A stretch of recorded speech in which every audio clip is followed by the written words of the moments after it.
eu escutaria mais uma meia hora antes de falar. Assim. Aleluia. Que maravilha, Deus te abençoe. Existem 3 formas de se relacionar com Deus, né? Para pedir, para agradecer e para louvar, diz os Espíritos a Kardec. Então você hoje, louvor por nós, né? Cantar essa belíssima música, como as anteriores também. Mas é sério, depois fica cantando mais, assim, que inspira mais a gente. A gente tem vários grupos de música lá na nossa região e acho que é importante entender uma coisa fundamental, aproveitar. É que a arte espírita, ela mantém os jovens na casa. É uma das coisas que os evangélicos já entenderam muito bem. Por isso que a música gospel tem toda essa importância. Eu falo como alguém que, antes de ser espírita, era da igreja presbiteriana. Então, a arte espírita, qualquer tipo de expressão de arte, é uma forma de manter o jovem na casa. Fazer teatro, esquete espírita, música espírita, sabe? Fazer festivais de arte espírita é uma coisa muito importante. Porque nós temos um aparato imenso para a infância, nós temos um monte de grupos para a infância, de atendimento para a infância, mas chegando na adolescência, as pessoas ficam meio perdidas no centro espírita. A gente tem que ter cuidado, porque é a época mais vulnerável do espírito encarnado. É preciso espaço de empoderamento dos jovens no movimento espírita, porque brevemente a gente está pegando o aeróbio de volta. Lamento dessa notícia, né? E a gente precisa dessa geração aqui pronta para assumir e fazer melhor que a gente tem feito. Bom, mas como eu havia prometido no capítulo anterior da nossa minissérie, família, né? Vamos apertar mais esses laços. Foi uma das campanhas da FEB durante um tempo sobre a ideia de trabalhar a questão da família, mas eu percebi que muitas famílias têm tido problema por causa do divórcio.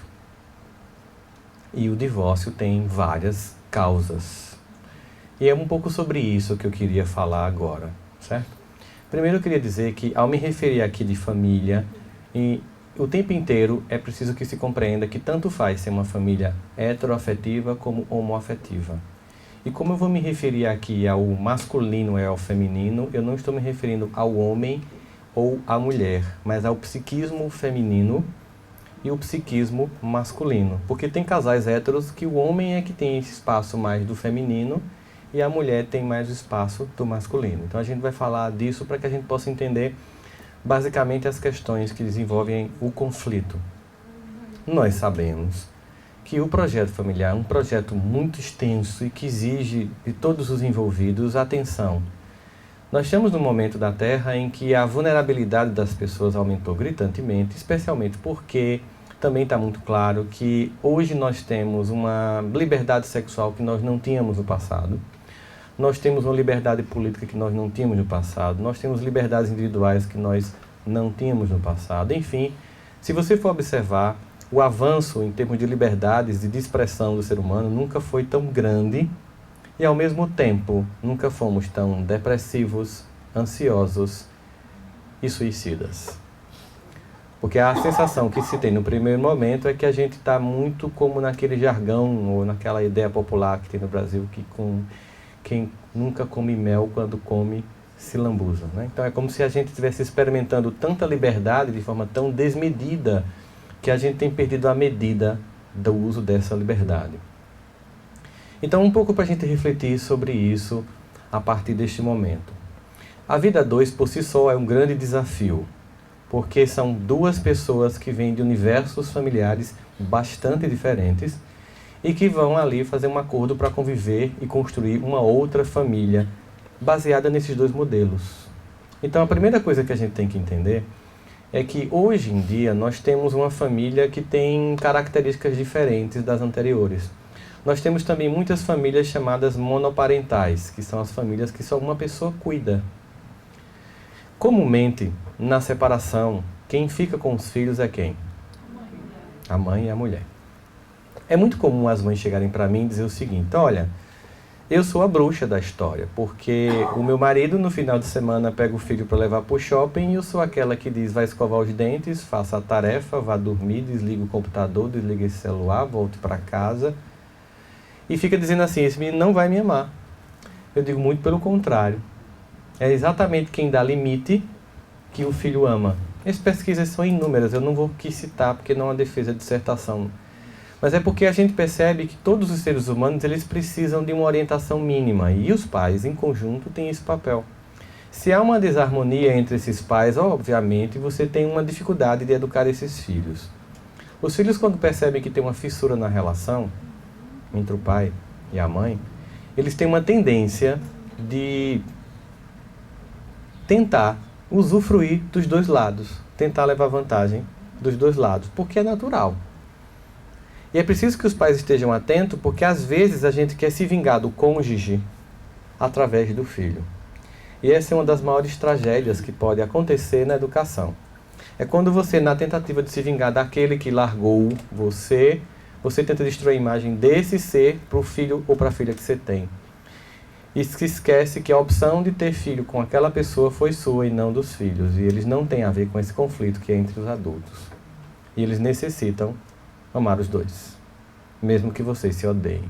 E isso é uma coisa difícil, obviamente. Mas eu vou contar para vocês uma história sobre isso, porque nós temos o que a gente chama de psiquismo reflexo. Nosso filho vai ser, o filho homem vai ser não o que o pai necessariamente é. O filho homem vai ser o que a mãe enxerga do pai. E a menina não vai ser o que a mãe é. A menina vai ser o que o pai enxerga da mãe. As referências são cruzadas. De modo que se você acha que seu marido não presta, é um profundo cafajeste, e diz isso a todos os lugares, em todos os cantos, o seu filho vai entender isso como modelo a ser seguido. Então, em nome do amor que você tem pelo seu filho, pela sua filha, repense a forma como você se refere a esse ou a essa que te abandonou ou que te traiu, enfim, porque nós não podemos, para se vingar de alguém, destruir quem a gente ama. Aí eu vou contar uma história para vocês entenderem como é que isso funciona, do psiquismo e da necessidade de um modelo bom. Quando minha mãe teve o meu irmão mais velho, em 65, chegou uma jovem de 16 anos que estava grávida. Ela era uma jovem do interior do estado que tinha sido expulso de casa porque estava grávida de um filho. E era filho do patrão da casa onde ela trabalhava. Então essa jovem foi expulsa de casa. Você imagina uma jovem em 1965, com 16 anos, grávida no interior do Nordeste. O preconceito era muito grande.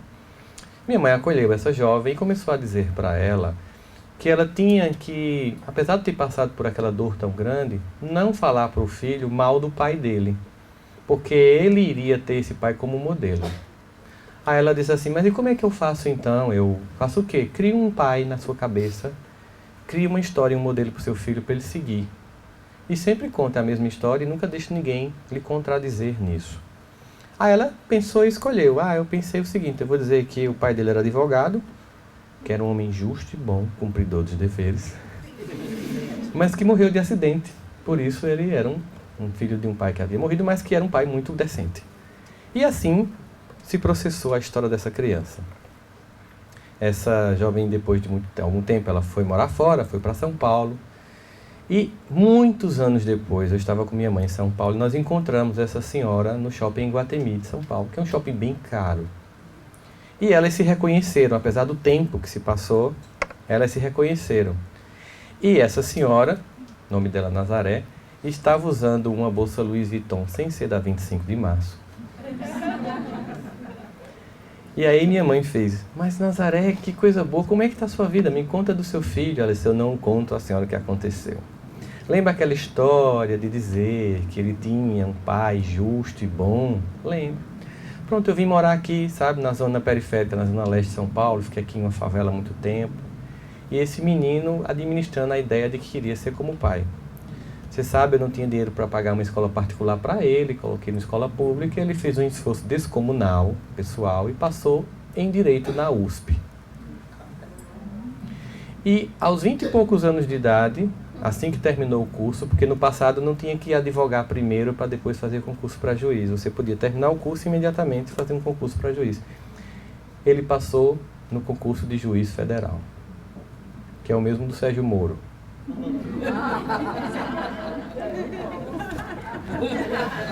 E então, desculpa quem discorda, né? E então esse jovem, como tinha passado em primeiro lugar no concurso, não só tinha passado, mas em primeiro lugar, ele foi chamado para ser o orador da turma de juízes que estavam entrando na magistratura. E ela disse que estava lá sentada na primeira fila quando ele, no discurso, começou dizendo: eu estou aqui porque eu me inspirei num homem bom, meu pai, e queria ser como ele. E o rapaz tinha morrido de cirrose, de tanta cachaça que bebia. E ela pensando: ai meu Deus do céu, o importante é que serviu o modelo bom. Nós temos que ter modelos bons. Os filhos não têm a ver com os conflitos. Mas como diminuir os conflitos? Como evitar os conflitos? Casamento não é feito de grandes gestos. Na verdade, o casamento é feito de pequenos gestos de delicadeza. Especialmente as mulheres, elas nunca precisam que você dê um colar da Vivara, embora elas não reclamem se você der. Elas precisam muito mais de pequenos gestos de delicadeza no cotidiano. E nós, homens, temos, de fato, uma certa dificuldade que nós temos que superar para que o casamento possa ser melhor. Porque, infelizmente, lamento dizer, muitas vezes os homens são os mais difíceis no relacionamento. Muitas mulheres me relatam que os maridos são o filho mais velho, mais trabalhoso que elas têm. Quando eu vou assistir filme, na minha casa eu combinei o seguinte com minha esposa. Ela gosta muito de comédia romântica, eu gosto muito de filme de ação.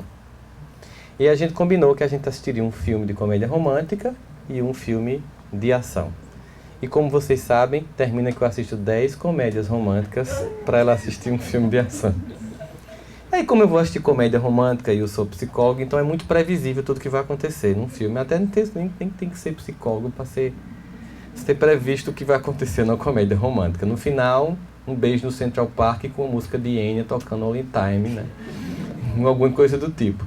E aí, toda vez que eu vou pro cinema, eu fico observando o comportamento dos casais. E eu fico observando, primeiro, a ideia fantasiosa de romance que as pessoas têm.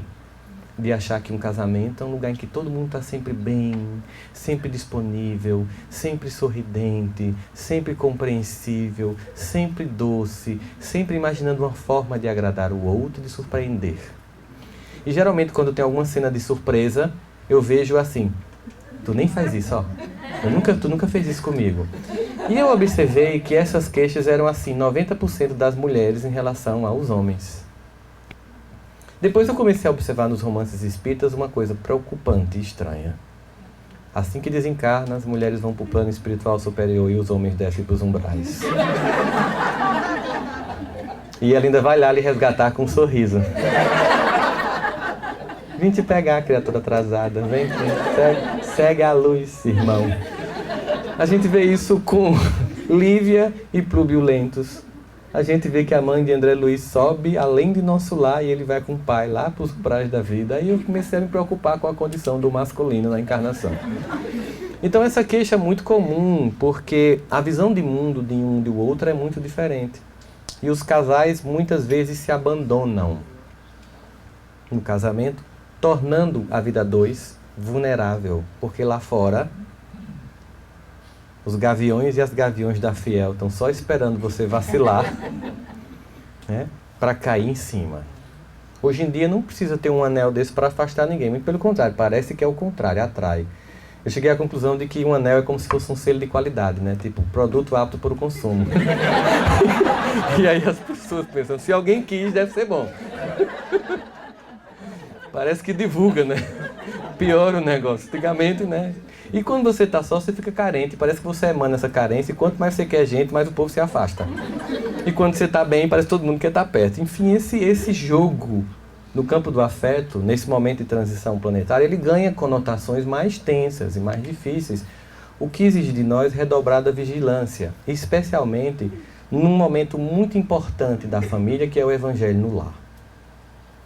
E eu tenho visto que muitos casais transformaram o Evangelho no lar não num lugar de encontro, mas de desencontro.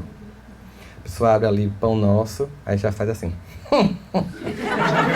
Quando você abre um livro e faz isso, o que é que você está querendo dizer? Foi para tu, isso é para você, né? Então você costuma dar recadinhos durante o Evangelho do lar, você costuma fazer ironias no Evangelho do lar e você acha que aquela mensagem é para o outro no Evangelho do lar. Lembro num dos livros de André Luiz, que é o que vem logo depois de Nosso Lar, se eu não me engano é Missionários da Luz, Os Mensageiros, em que ele vai fazer uma narrativa de um grupo mediúnico de uma instituição espírita, E o espírito protetor que o acompanha diz: seria tão bom, caro André, se os irmãos médiuns percebessem que as mensagens que eles recebem são primeiro para eles. Então vamos imaginar a mesma coisa no nosso evangelho no lar. Toda vez que nós formos para um evangelho no lar, vamos imaginar que a mensagem é para mim. Eu tenho que ler como ela se aplica à minha vida e não impor isso para a vida do outro. Outra coisa importante é que o evangelho no lar ele muda conforme a idade dos filhos. Se você tem crianças, você não pode fazer. Pelo Espírito de Emmanuel, através da psicografia de Francisco Cândido Xavier. Pronto, o menino já faz. Evangelho com criança é um evangelho lúdico. Faz uma cabaninha, bota a lanterna e começa a contar a história de Jesus. Como uma espécie de Harry Potter. Dos poderes que ele tinha, daquilo que ele fazia, de como ele encantava as pessoas. Quando você tiver filho adolescente, abra um debate. Porque ele vai dizer: e por que não abortar? Aí você, em vez de dizer: isso é coisa, menino, é contra o espiritismo, você vai para um umbral. Não, você vai: meu filho, por que abortar? Por que você acha que tem que ser assim? Ele vai debater com você. E nós podemos debater porque nós temos argumento. Nós fazemos parte de uma doutrina que tem como base a ideia de que podemos enfrentar a razão face a face em qualquer época da humanidade. Então não há por que temer debate com filhos adolescentes no evangelho no lar. Porque se você não der espaço para ele debater com você e contrariar o que você está pensando, ele não vai mais para o evangelho no lar. Fica sozinho no quarto, você faz só. Aí chega no centro e diz: na minha casa só eu sou espírita, ninguém faz evangelho comigo. Mas nem eu faria com você. Porque você não abre espaço para um diálogo. Evangelho é lugar do encontro de todos. Então é preciso que a gente permita que as pessoas falem, permita que as pessoas estejam juntos, para que a gente possa construir uma família baseada na presença daquele que equilibra a família, que é Deus. Aquele encontro semanal, que às vezes na crise eu recomendo que seja diário, não tem momentos mais tensos, que a família está em uma crise maior, faz mais evangelho mesmo, fica numa constante oração, para que a gente possa estar se vacinando contra todas essas viroses emocionais que surgem diariamente no mundo. Você está pensando que esses momentos da Terra em que a gente percebe capítulos mais tensos da transição serão caracterizados por cenas como um monte de gente pegando Zika e H1N1? Pensa que são tsunamis que vão varrer Manhattan, como em todo o filme que a gente assiste, Sistema Catástrofe, chega da agonia de vir para essa cidade. Será que vai ser no dia que eu estou lá que vai acontecer? Não, são as tsunamis morais que atravessam os corações, arrebatando almas que se perdem no processo de construção da própria identidade. Nesse momento, não são as entranhas da Terra que se movem, porque elas sempre se moveram, as placas tectônicas sempre se tocaram. O que não acontecia é que não tinha CNN para transmitir quando elas batiam uma na outra. Mas o que regurgita no mundo nesse momento, o que mexe, são as transformações emocionais e morais. Por isso nós temos que nos vacinar no lar. E o casamento, ele é atacado constantemente. Primeira coisa que a gente vê, há uma tendência do mundo da mídia de preconizar a ideia de que o casamento é uma coisa ruim. Às vezes você vai assistir uma novela ou um filme ou uma minissérie e assim é apresentada a família. A esposa é uma mulher chata e insuportável, casada com um homem bom, que se apaixona por uma boa mulher. E embora você seja uma pessoa espírita e torça pela fidelidade no casamento, na minissérie ou na novela você está torcendo pela amante. Porque a esposa é chata. E você não percebe que você está sendo manipulado. Que estão distorcendo sua moral, porque estão apresentando personagens com uma inversão de valores para que você compre aquilo como valor. A ideia de que tudo é permitido, de que todas as experiências sexuais são válidas, de que você pode de vez em quando, sei lá, sair um pouquinho. Uma vez chegou um amigo meu e queria me convencer de que a doutrina espírita pegava poligamia.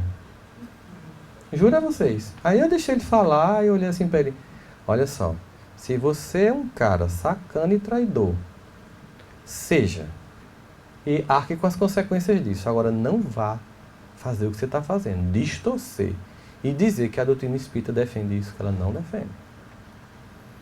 Assuma a responsabilidade sobre o que você faz. As pessoas têm uma tendência de atacar você e têm uma tendência de levar você para fazer o equívoco. Eu sempre digo assim que como eu não sou uma pessoa tão boa como eu gostaria de ser, eu preciso me cercar de pessoas melhores do que eu para me inspirarem no bem. Portanto, pessoas que começam a ter um tipo de comportamento que eu não concordo, eu deixo de conviver lentamente. Porque não estão compactuando com o que eu quero construir para mim. E como eu sou um espírito vulnerável, se eu andar com os maus, eu posso ficar ruim.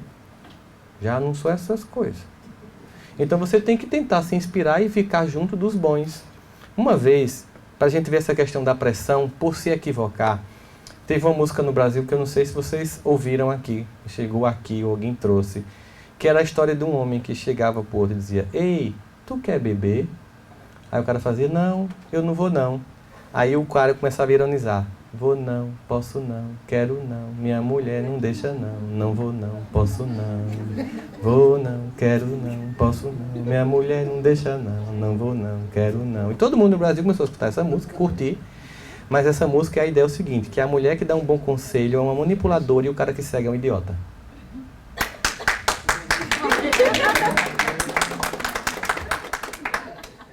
Não é verdade? Aí eu saí com 4 casais. Eu, minha esposa e mais 3 casais. E eles bebiam. Eu não bebo. E toda vez que eu tento beber, tipo um vinho, me dá sono. Porque quem é imperativo quando bebe faz assim. Desliga. Aí minha esposa, sabendo disso, ela disse assim: se você beber, você vai ficar com sono. E vai querer voltar para casa logo. Então não beba nenhum vinho, não. Aí eu: não, tranquilo. Aí toda vez que o garçom chegava para servir o vinho, ela fazia assim para mim. Aí eu: não, obrigado, traga suco de uva. E os caras bebendo. E os caras chegavam, ela olhava para mim, eu: não, obrigado, traga suco de uva. Quando foi mais ou menos umas 2 da manhã, eles estavam embriagados. E elas saíram, porque era tipo um resort, e foram olhar os bangalôs do hotel. Aquelas cabaninhas ficam separadas do hotel. E aí os 3 olharam, um olhou para mim e fez: mas rapaz, tu é muito pau mandado mesmo. Como é que tu, um psicólogo, tua esposa manda em tu, velho? Aí os outros 2: é mesmo. Aí eu olhei e disse assim: então vamos imaginar o seguinte, que vocês tenham razão, que ela manda em mim. A primeira pergunta que eu faço é: a quem eu deveria obedecer? A ela que é linda e que eu amo, ou a vocês 3? 2. Quando a conta chegar, eu não vou pagar o mesmo valor que vocês, porque eu não estou bebendo. Eu vou pagar só a comida e os meus sucos. 3. Quando a gente for voltar para Campina Grande, nesse clima de cerração que está hoje aqui, eu vou voltar sóbrio, dirigindo meu carro, sem pôr em risco a minha vida e a dela. E vocês que têm esses carrão super caros, não deixar a esposa nem tocar, vão voltar colocando em risco a vida dela e a de vocês. 4. Amanhã é domingo. Eu vou acordar cedo e vou namorar. Vocês vão acordar ressacado 1 da tarde. E 5. Que vida infeliz é essa que eu sempre encontro vocês embriagados? Aí um fez: vamos mudar de assunto, né? Porque esse povo não me casar.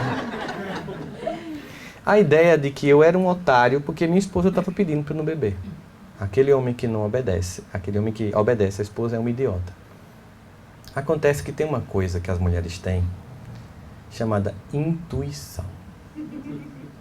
É uma coisa muito chata, que mãe e esposa têm, que eu acho que vale uma discussão muito séria no plano espiritual, sobre essa desvantagem desse aplicativo que elas possuem, que a gente não vem com eles. Que é uma espécie invisível de Waze, que localiza você onde você estiver. E que, além de tudo, antes que você fale, igual ao salmo que Davi faz, mesmo que falte em mim palavras, conheces o meu pensamento. A esposa e a mãe assim agem. E esse é um GPS.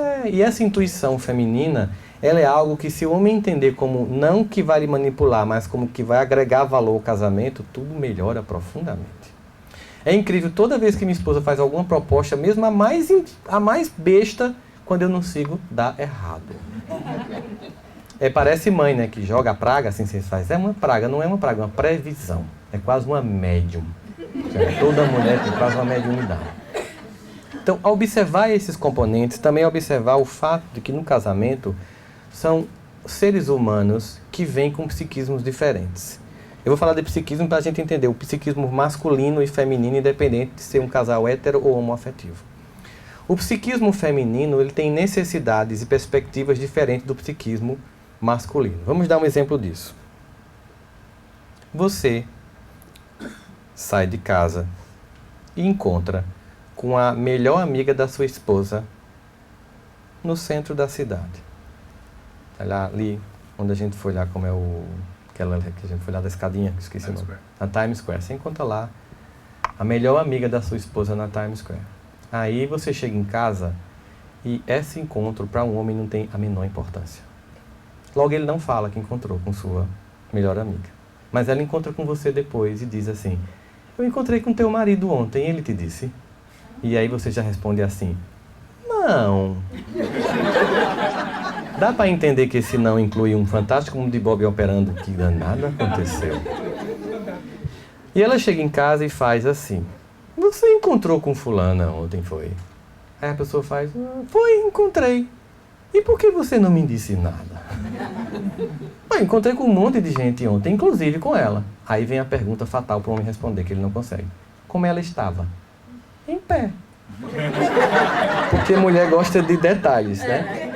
Narre os detalhes. Não me mate com uma frase lacônica, em pé, né? Em pé, não, assim, como é que ela estava? O homem não consegue dizer mais do que isso. Ela estava em pé na Times Square. Dá até para rimar, né? Aí imagina a cena contrária.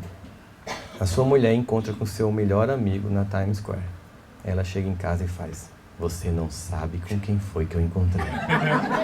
E pelo suspense você fez: Barack Obama estava lá. Não, encontrei com o João, o teu amigo. Ah, e foi? E aí? Não, aí a gente conversou tal, e aí eu notei que tá uma crise no casamento terrível. Aí você faz: ele te contou alguma coisa? Não contou nada não. Eu convidei ele para comer uma pizza com a gente e como é que você sabe? É porque eu notei, sabe, barbinha por fazer, camisinha poída, naquele casamento não... Aí você faz: você é louca, como é que por causa disso tá 3 meses, o casal tá separado? Porque a mulher, ela precisa de pouco dado para chegar a muita conclusão. E o homem precisa de muitos dados para chegar a uma única conclusão. É por isso que a ciência ela tem uma preponderância do masculino, porque os homens acumulam dados, paradigmas e metodologias para concluir um resultado. A mulher olha e faz: é isso. E para o homem que precisa de muita informação é meio louco imaginar: como é isso? É isso como? Cadê os dados que provam que é isso? Então, nessa perspectiva do feminino e do masculino, às vezes há um conflito porque a mulher não entende o limite do homem e acha que não está sendo amada. Pensa a cena. Quando o homem chega em casa, a forma como ele abre a porta, ou que ele entra, ou quando ele liga para a esposa e faz: amor, pelo tom do amor, pela intensidade do amor, pela variação da palavra amor, ela sabe tudo o que aconteceu com você naquele dia. Esse é um negócio que... Ela faz: o que foi que houve? Você não disse nada ainda. Aí você diz: não aconteceu nada. Aí ela conclui: já sei, foi aquele negócio do trabalho de novo. Já sabe até o que é. E isso irrita o homem. Só que aí o que a mulher imagina? Que o homem consegue ter a mesma capacidade de percepção. A mulher chega em casa, abre a porta triste e o marido não nota. Ela entra pro quarto, começa a chorar, depois ele nota que ela demorou a voltar. Ele chega no quarto, ela está aos prantos, e ele faz a seguinte pergunta: tá acontecendo alguma coisa?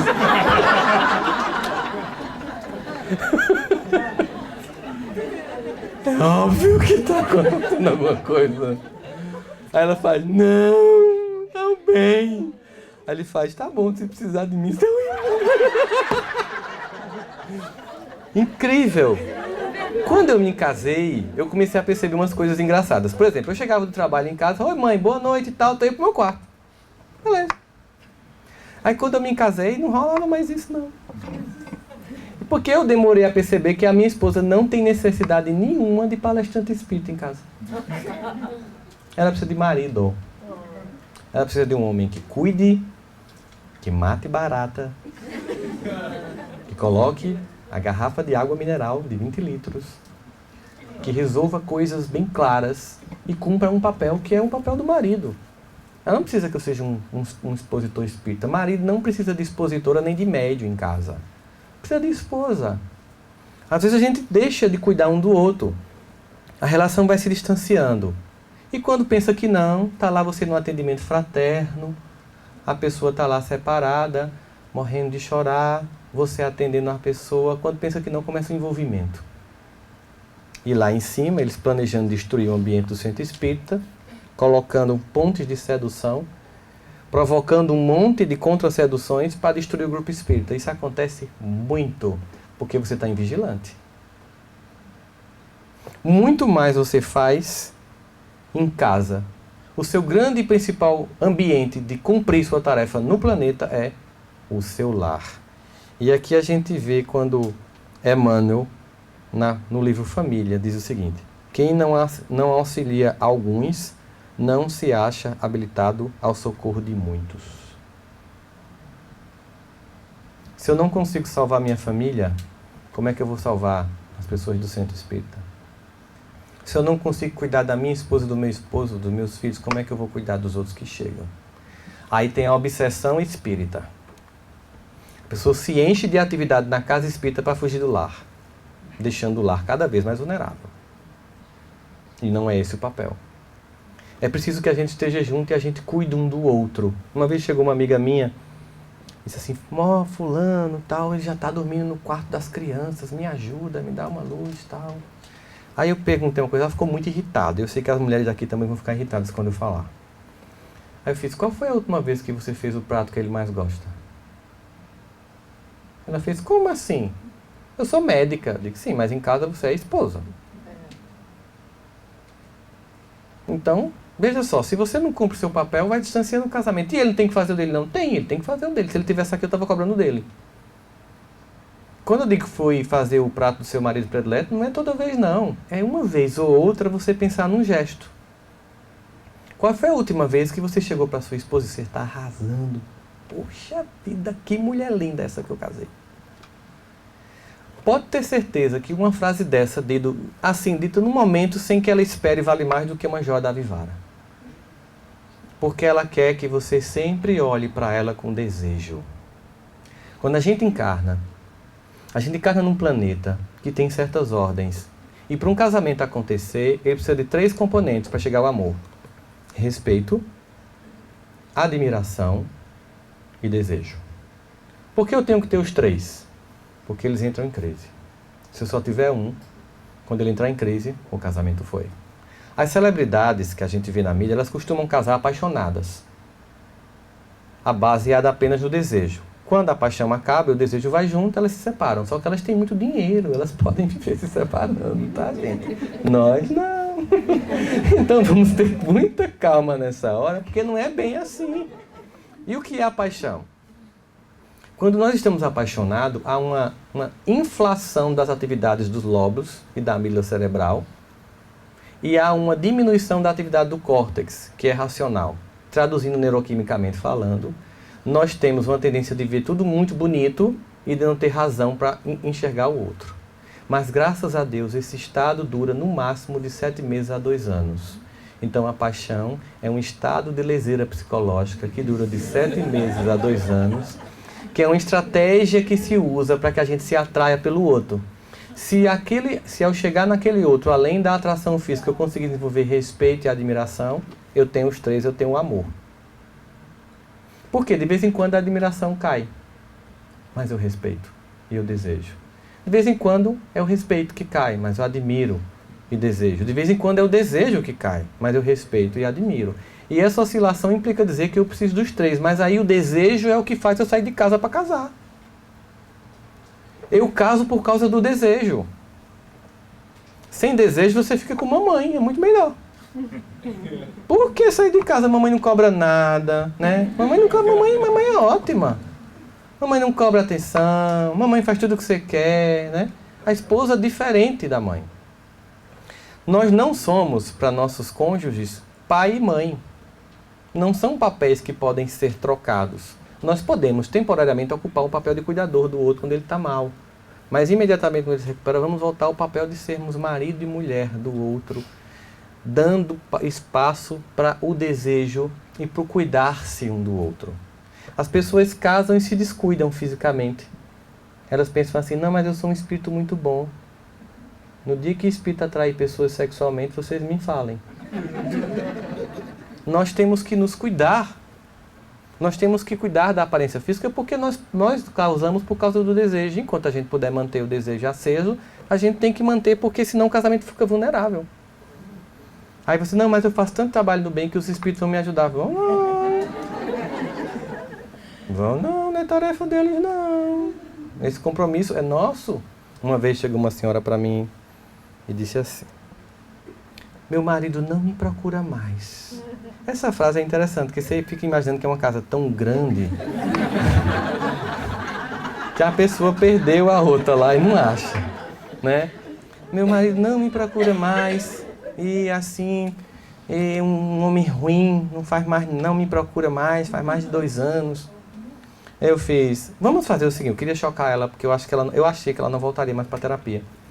Eu vou fazer o seguinte, eu queria que a senhora fechasse os olhos, feche os olhos. Imagine que a senhora está tomando banho no banheiro. E seu marido está no quarto esperando a senhora. A senhora tomou banho, acabou de abrir a porta, e o que o seu marido vê? Ela fez isso. Eu fiz, minha senhora, a senhora está com bigode, a senhora já percebeu? Então, sinceramente, eu acho que nem eu queria procurar. Ela ficou chocada, mas ela entendeu que ela tinha se descuidado como um objeto de desejo do marido e cobrava que ele tivesse o desejo que ele tinha quando ela era jovem. Claro que não vai ser a mesma coisa, mas eu tenho que diminuir o tempo de desgaste do avatar. Nós recebemos um avatar chamado corpo físico e essa sociedade que nós estamos, não ficando preso à sociedade estética, mas também fazendo de conta que a gente não está nesse mundo, também é uma loucura. Porque nós estamos juntos e precisamos cuidar um do outro e cuidar de nós mesmos. Nós precisamos que o outro olhe para a gente e ache agradável. Então eu tenho que olhar para mim e achar agradável. Às vezes o desejo entra em crise no casamento porque você não está mais olhando para você com alguém que é interessante. E nós precisamos nos sentir interessantes para o outro sentir interesse em nós. Claro, isso caberia um seminário inteiro para a gente falar sobre isso, mas é importante que vocês percebam que o fato de você fazer o trabalho no bem não vai salvar seu casamento não, porque tem tarefa no casamento que não tem a ver com o trabalho no bem. É o bom trabalho feito dentro do casamento. É o cuidado um do outro. É o cumprir papéis e tarefas. É as delicadezas dos gestos cotidianos. Lembra de quando Chico viu de Emmanuel que é preciso disciplina, disciplina e disciplina? Mas vocês fiquem sabendo que para conseguir vencer é preciso muita disciplina, mas para conseguir dar errado também tem que ter muita disciplina. Para um casamento dar certo tem que ter muita disciplina, mas para dar errado também tem que ter muita disciplina. Para dar errado é aquela piada que você diz todo dia, é aquela ironia fina que você todo dia revela, é aquele gesto de indiferença que todo dia você faz, até que um dia a pessoa queira sair. Porque um dia aquelas pessoas que imaginavam como seria impossível viver sem aquela pessoa, passam a imaginar como é impossível viver com aquela pessoa. E isso não foi obsessão, não. Não vá botar a culpa nos próprios dos obsessores que estão lá, assim, você nem consegue deixar eles trabalhar porque você faz o serviço por ele. Você atrapalha a sua própria existência e diz, eu estou tão carregado, eu vou lá no Amor e Luz tomar um passe. Centro espírita não é máquina de lavar roupa.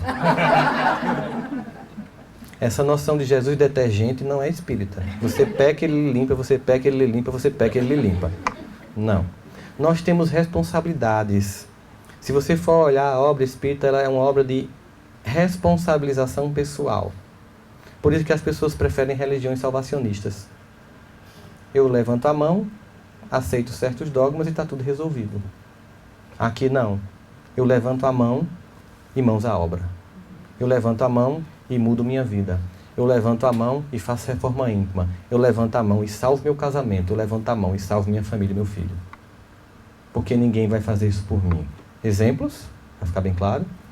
Jesus vai ao encontro de Lázaro. Lázaro estava morto. Jesus tinha 32 anos, perto de fazer 33. Naquela época, ele já era conhecido por fazer muitos prodígios. Quando chamaram aquele homem, chamaram um homem que já tinha transformado água em vinho, multiplicado pães e peixes, curado cegos e leprosos. Então a pergunta que eu faço, se eu chamo um homem que faz tudo isso para visitar um morto, eu espero que ele faça o quê? que ele ressuscite. A ressurreição de Lázaro era a expectativa natural da multidão que estava ali naquele lugar. Quando Jesus chega, ele chega naquele ambiente clássico em que não havia cemitério como a gente vê hoje em dia, as pessoas enterradas. Elas eram colocadas, também não havia caixão, elas eram enroladas como múmias em ataduras e eram colocadas em espécie de cavernas, e para diminuir o odor pútrido da decomposição cadavérica, se empurrava uma pedra para tampar aquela gruta ou caverna.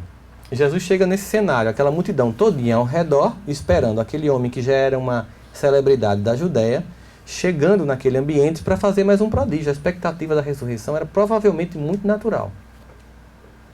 Quando Jesus chega lá, tem uma pedra tampando aquela gruta. E o que é que ele pede primeiro? Vocês já leram essa passagem? Retirem a pedra. Não tem tradução para isso não, é mesmo barulho. Retira a pedra. Depois Lázaro sai. Levanta-te. Lázaro sai todo amarrado. Então Lázaro vem meio assim, né? Andando desse jeito. Aí Jesus percebe a dificuldade deles. Retirem os nós e deixem que ele vá. Gente, muita gente deve ter sido incomodado. Mas que coisa estranha. Ele vem aqui, tira Lázaro, que é o mais difícil, mas nem tira essa pedra, nem tira esses nós. Estavam esperando David Copperfield. Sai, pedra! Levanta-te, Lázaro! Desfaçam-se os nós. A grande questão é o seguinte: Jesus ele sempre ensina mesmo quando não fala. O Evangelho é pleno manual de sabedoria e comportamento. Vamos imaginar que estamos assistindo essa cena na Netflix e apertamos o closed caption para aparecer legenda. O que ele quis dizer com o que ele não fez? Quem poderia empurrar aquela pedra? Qualquer um ali. Quem poderia desatar os nós? Qualquer um ali. Quem poderia levantar Lázaro? Só ele. Tradução: onde nós podemos nos mover, nem Deus se move. Aquilo que é tarefa nossa, a espiritualidade não vai fazer. Manter o seu casamento harmonioso, manter o seu relacionamento com calor afetivo, sexualidade intensa, é tarefa sua. A espiritualidade sabe que isso é um papel de quem está encarnado, não deles. Peça ajuda, mas para você fazer a sua parte, não para eles fazerem a parte por você. Tem aquela passagem de Jesus que diz: o céu, né? Ajuda-te, que o céu te ajudará. Eu acho que as pessoas pegam a Bíblia, inverte e lê assim: o céu vai me ajudar para eu fazer a minha parte. Não é bem isso. Todo mundo que tem que fazer a tarefa, ninguém vai fazer a tarefa por você. Uma vez chegou um paciente para mim e disse assim, fazendo concurso público, e ele disse assim: esse concurso que vai ter agora, Rossandro, é meu. Tá decidido. E é. Que coisa boa, como é que foi que você teve essa convicção de que esse concurso você passa? Ontem à noite eu tive uma séria conversa com Deus. E disse a ele que esse concurso tinha que ser meu. Aí ele olhou para mim e fez: o que é que você acha? E aí eu tenho um problema com essa pergunta, porque eu termino dizendo, como a pessoa inclusive está pagando para isso, né? Eu me vejo na obrigação de dizer o que é que eu acho. Eu acho 3 coisas. Pois não, me diga. Bom, eu acho que se você teve uma conversa séria com Deus ontem à noite, você está atrasado, porque da parte dele sempre é séria a conversa. 2. Eu não tenho dúvida nenhuma que Deus vai lhe ajudar nesse concurso. Ele fez: eu sabia que você ia me apoiar nesse sentido. Aí fiquei calado. E a terceira? Bom, a terceira é o seguinte: até onde eu sei, pelo pouco que eu já estudei sobre religião de um modo geral, todas têm um conceito muito comum sobre Deus na vida. Qual? Que Deus é justo.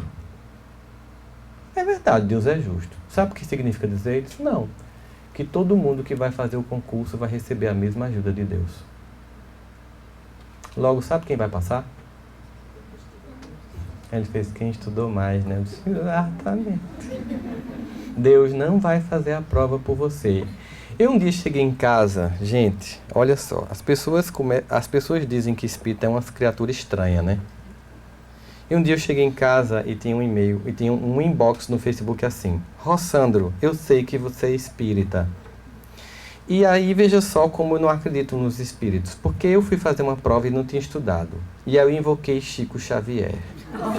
E disse: Chico Xavier, psicografe para mim as respostas. Rossandro, eu passei 30 minutos invocando esta criatura e ela não veio. Como é que eu posso acreditar nos espíritos?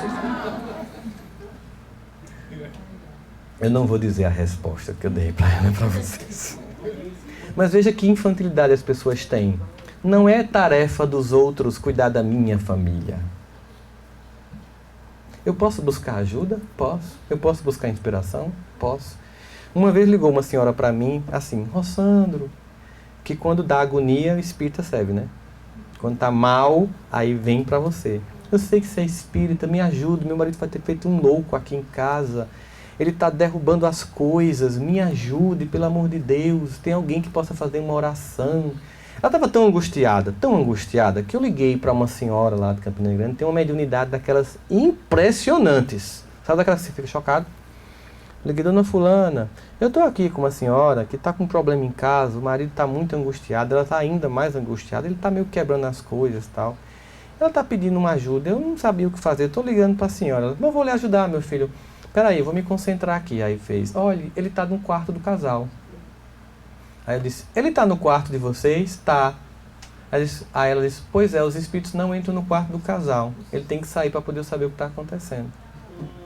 Eles respeitam. Os de luz, né? Obviamente. Aí ela fez: tá, eu vou dar um jeito de tirar ele. Quando ela tirou ele, aí estava a mulher aqui do lado me dizendo, e ela aqui esperando o resultado. E aí, dona fulana? Meu filho, a louca é ela. Eu não sei como é que ela aguenta essa mulher. Menino, que mulher perturbada. Coitado desse homem. Ela, e o que é que ela está dizendo? Alguma palavra de consolo? E eu fiquei assim: agora o que é que eu faço? Olha, faça o seguinte: a senhora não pode sair de casa e ir para a casa da sua mãe. Deixa ele só, para fazer uma oração. Porque eu não podia dizer o que ela estava me dizendo. As pessoas pensam que a espiritualidade vai resolver o problema da sua casa. Há sempre apoio em tudo que nós fazemos, mas nós temos que fazer a nossa parte. Nós não podemos deixar nosso casamento vulnerável, porque quando dá errado, muita gente perde para a própria pessoa. Não aparece ninguém para tomar o que é seu. Você perde por incompetência pessoal. Porque não cuida, porque não tem zelo, porque não se responsabiliza. E a tarefa espírita, ela não pode competir com a sua família. E aí, Jussara me contava uma experiência muito bonita que eu posso compartilhar, de uma jovem que era muçulmana, frequentando o centro, disse assim: poxa, mas eu não posso fazer evangelho lá na minha casa porque meu marido e meus filhos são muçulmanos. E aí Jussara fez o seguinte, disse: minha filha, o evangelho no lar não tem que ser um evangelho espírita, é o encontro das pessoas em torno da palavra de Deus. Use o Alcorão e chame seu marido e seus filhos para fazer seu evangelho. Nós temos que entender que a gente tem que agregar o outro. Nós temos que criar proximidades, porque os ataques são muitos. E, gente, a solidão pesa.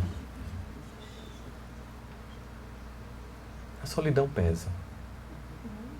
É difícil. Eu sei que tem pessoas que são tão complicadas que é melhor estar só. Aí eu não vou discordar, não. Não, tem gente que só Jesus na causa, né? Obviamente. Tem gente que a gente tem que dizer assim: não, fica para a próxima. Na próxima a gente tenta de novo, você vem em outra posição para poder ver se eu aguento. Então tudo bem, mas a gente tem que entender que num relacionamento a dois, nós temos que estar unidos para que a gente possa ter esse projeto familiar. Ah, mas eu já estou só, eu estou separado, o que é que eu faço? Tudo bem. Isso não quer dizer que você é uma pessoa incompetente, de jeito nenhum, longe disso. Mas que você pensa agora: bom, eu preciso me apaixonar por mim. Eu preciso gostar de mim. Eu preciso entender que eu tenho importância para Deus. Eu preciso entender que a minha vida para Ele tem significado. Que Ele vai abençoar a minha família também, apesar de não ter uma parceria. E que eu preciso dessa presença de Deus na minha vida para que eu consiga construir uma família melhor do que o que eu já tenho. Mataram? Ela, na próxima encarnação, depois de um evangelho desse, vai nascer uma borboleta. Obviamente, porque evoluiu, né? Ela foi enviada para o plano espiritual superior. Então a gente sempre tem que imaginar que na vida a dois é preciso estar disposto a esse desafio do casamento. É preciso estar disposto a esse desafio de estarmos juntos. Agora, é claro que quando a gente consegue conviver e trazer o nosso cônjuge para o nosso relacionamento espiritual, a família fica muito mais harmônica. Meu marido detesta vir para o centro espírita. Você vai fazer um convencimento através da prece. Diálogo através da prece é um diálogo que eu converso com o self. Não é o ego. O ego está se desentendendo. Eu chego em casa e começo um trabalho de prece, sem pressa, sabendo que Deus ama aquela pessoa como ama a mim. É importante a gente saber disso, porque às vezes tem gente que a gente detesta, às vezes é uma pessoa que a gente estava casada com ela. Mas é importante lembrar, Deus ama aquela pessoa como ama a mim. Deus ama a Eduardo Cunha também. Deus ama todo mundo. E vai resgatar todos os filhos dele. E o grande objetivo da família é esse treino para a fraternidade. Se eu cuido do meu casamento, eu fortaleço os laços para a educação dos meus filhos. Se eu descuido, eu deixo vulnerável aquela família para ataques que vão vir consistentemente. Portanto, família, ela tem muitos significados e muito simbolismo na nossa vida. Mas, sem sombra de dúvidas, a experiência de estar junto me capacita e me fortalece para enfrentar um mundo que vai mudar radicalmente. Porque é importante estarmos juntos, tanto como família nuclear ou grupo primário, como família secundária ou grupo secundário. Família primária, eu, minha esposa e filhos, e a minha outra família toda geral. E família secundária, grupos de convivência do trabalho e, sobretudo, da atividade religiosa, já que na atividade religiosa as pessoas se reúnem sem dinheiro por um interesse maior. Quer dizer, nem todo mundo. Mas não vamos falar de quem se reúne por dinheiro nas religiões. É porque nós já estamos para enfrentar momentos bem complexos da história humana. O que vai acontecer, e o que já está acontecendo, são transformações que não são transformações que vão ser executadas num tempo em que a gente possa processar as mudanças. Antes que a gente possa compreender o que aconteceu, algo novo já vai estar acontecendo. Porque a velocidade dos acontecimentos que estão acontecendo serão intensas, exigindo de nós unidade. Os espíritos têm tanta preocupação com a ideia da família, da ideia de estarmos juntos, que eles mostram o tempo inteiro que nós precisamos de uma educação que seja pautada no equilíbrio. E esse equilíbrio precisa de uma parceria. Se nós dois estamos juntos, a primeira coisa fundamental na relação homem e mulher é entender o seguinte, que nós não podemos discordar da educação dos filhos. Se você tiver de discordar da educação dos filhos, discorde quando os filhos não estiverem na sua frente. Quando um ou outro der uma ordem, o outro tem que aceitar, acatar e reforçar, e não desautorizar. Mas, ao mesmo tempo, essa ordem, essa ordenação da família tem que seguir um ponto de equilíbrio, que Emmanuel descreve muito bem quando diz que nem freios que os mantenha na servidão, nem licença que abrem ao charco da libertinagem. Olha o equilíbrio. Os romanos já diziam in medius virtus. A virtude está no meio. Essa ideia de você fazer a correção do outro sem humilhá-lo é fundamental. Ela é importante. Os latinos diziam, elogia em público e repreende na intimidade. Quando der certo, diga para todo mundo. Quando der errado, é só você e aquela criatura. Quando eu era criança, na minha cidade tem um São João. No Nordeste tem São João. E tem umas coisas que a gente gosta que são fogos de artifício. Tem um chamado chuveirinho, que eu não sei como é que se chama nas outras regiões do Brasil. É um negocinho comprido, feito um macarrão, que você acende a ponta e você faz assim. E eu não tinha dinheiro para comprar o chuveirinho. E aí, um vizinho me deu uma belíssima ideia. Tu já acendeu o Bombril? Bombril, como vocês sabem, é o nome comercial de um produto chamado esponja de aço, não é isso? E se é esponja de aço, vocês imaginam que quando queima, fica lindo. Realmente ficou muito bonito. Eu gostei do efeito visual que deu. o bombril queimado. Foi o grande chuveirinho da minha vida. O problema é que eu fiz isso no quintal da vizinha e as roupas estavam estendidas. Furou todas as roupas. A vizinha me pegou, levou para minha mãe e contou a história. E minha mãe fazia: ô meu amor, por que você fez isso? E a vizinha irritadíssima: a senhora não vai fazer nada com ele? Vou, né, meu amor, a gente vai conversar sobre isso, tá? Aí minha mãe pegou a minha mão, foi a única vez que eu apanhei dela. Ela pegou minha mãe e fez: você está apanhando porque... Eu fazia: mãe, termina a frase. Porque eu senti que ela estava dando compasso, né? Explicando. Aí ela depois disse pra mim que naquele momento, se ela batesse em mim na frente da vizinha, eu ia me sentir humilhado. E eu não ia ter o que ela queria, que era o aprendizado. Portanto, quando a gente erra, seja no casamento, ou seja na relação pai e filho, a gente tem que chamar o outro para uma conversa. Às vezes eu vou para casa de algumas pessoas e tá o marido e a mulher dando um recadinho. Você chega para fazer a visita, eles estão mal um com o outro, e quer aproveitar que você está lá para dar recado um para o outro. Menino, isso é terrível. Tem certas pessoas que são assim, né? Agem desse jeito. Aí tem gente que é sonsa, que não... Eu olhei assim: vocês querem discutir a relação? Eu posso cobrar a sessão. Começa a contar a partir de agora e a gente faz um negócio mais oficial. Porque você chega lá como visita e está o casal se desentendendo na sua frente e ninguém tem a ver com o seu desentendimento. Vamos ter educação? Você está mal com sua parceira, seu parceiro? Acontece? Quando chegar alguém, vamos tratar as pessoas bem, com educação. Quando a pessoa for embora, você discute a relação. Quando o seu filho for dormir, você discute a relação. Quando o seu filho for dormir, você diz: eu não gostei daquilo que você propôs, acho que você deveria ter feito de forma diferente. Não vamos desautorizar o outro. Não vamos deixar de ter gestos de carinho. Vamos cuidar, porque a vida é muito complexa e nós precisamos dessa parceria para que dê certo. Recebemos um talento em parceria. Se alguém abrir mão dessa parceria, tudo bem, acontece. Essa pessoa depois vai ter que arcar com as consequências disso e vai acertar isso com Deus que ama ela. Se você ficou, fique tranquilo, porque as coisas vão acontecer e vão fluir, porque Deus vai estar abençoando sua família se você fizer aquilo que você tem que fazer. Os desafios são muito grandes, mas o que faz a diferença na nossa vida nunca são lugares, são sempre pessoas. Quando você observar, você vai perceber que se um dia eu perguntasse aqui para você: lembra de cenas de felicidade, você não lembraria de coisas, você lembraria de pessoas. Você não lembraria de grandes eventos, você lembraria de pequenos eventos. Vocês querem que eu prove isso? Posso provar? Existe um conceito muito discutido na psicologia que é o conceito de memória. O que é que eu faço para que eu não esqueça uma determinada coisa? O que provoca em mim a memória de um evento? Então a pergunta: o que vocês estavam fazendo no dia 10 de junho de 2010?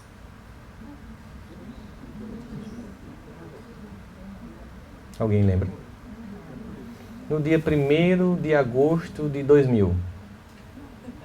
Lembra não?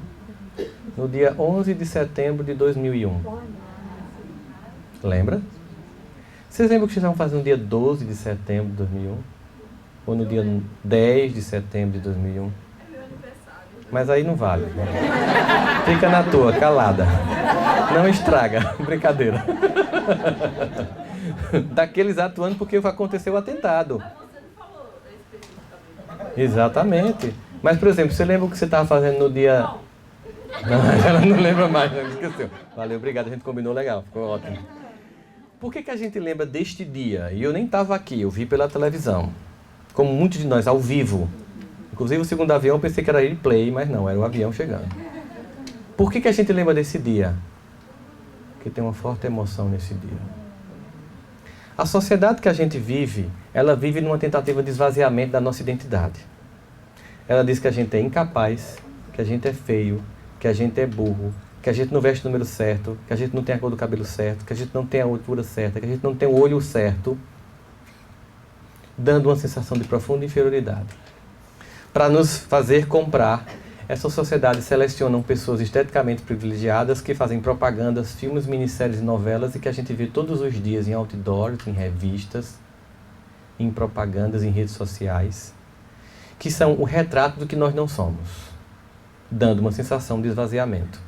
Tanto que aqui nos Estados Unidos foi feita uma pesquisa na Universidade de Harvard, em que as mulheres estavam folheando revista de moda, e se percebeu que depois de 17 minutos elas começavam a desenvolver sintomas depressivos.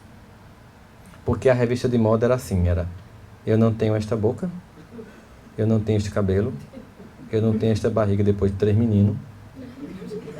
E o que é mais triste é, meu marido não se parece com esse cara aqui.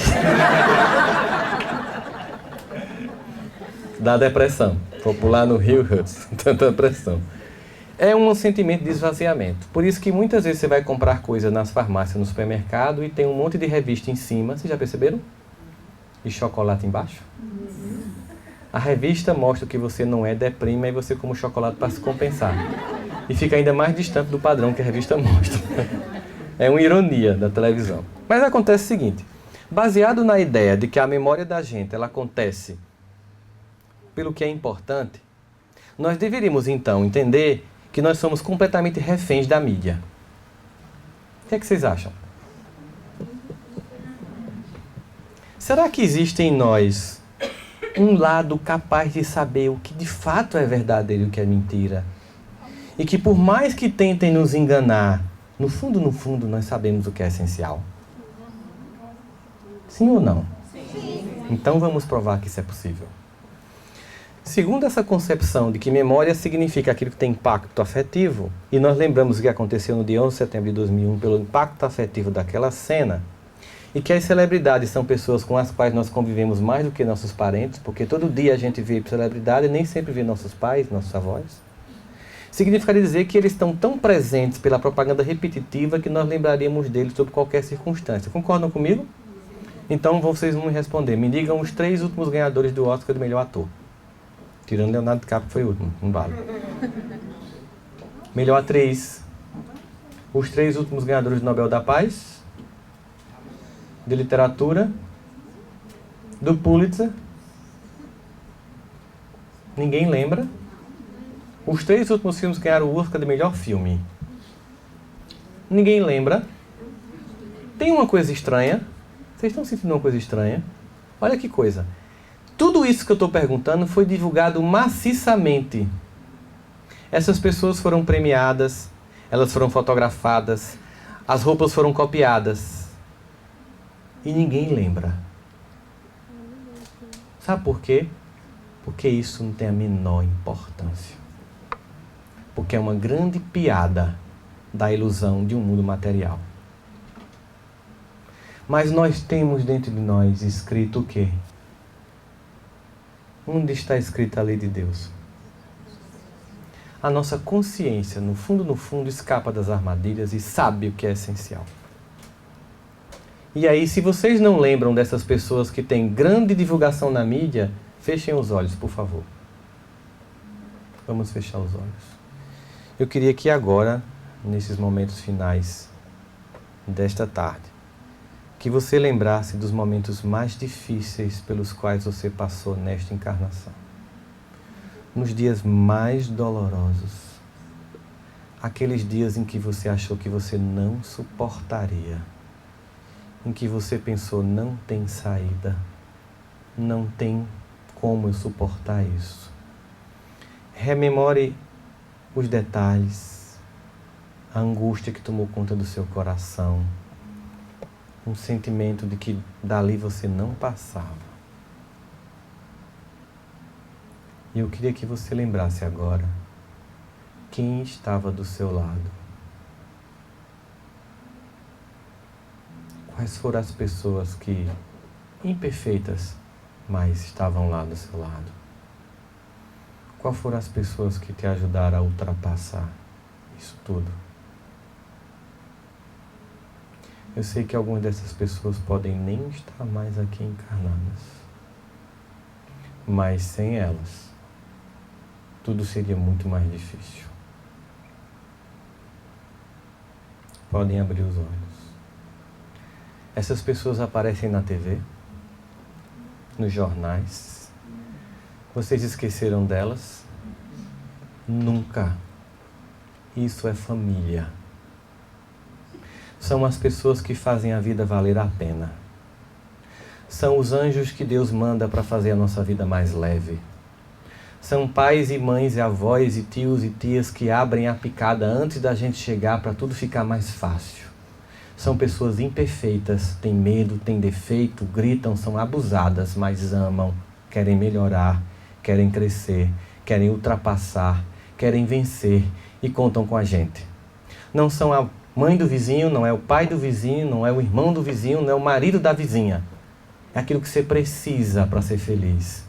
São as pessoas que Deus colocou na nossa vida e que vale a pena viver por elas e que, com toda certeza, se elas estivessem aqui e eu pedisse para ela fechar o olho, ela pensaria em você. E pensaria, como é mais fácil a vida porque você existe.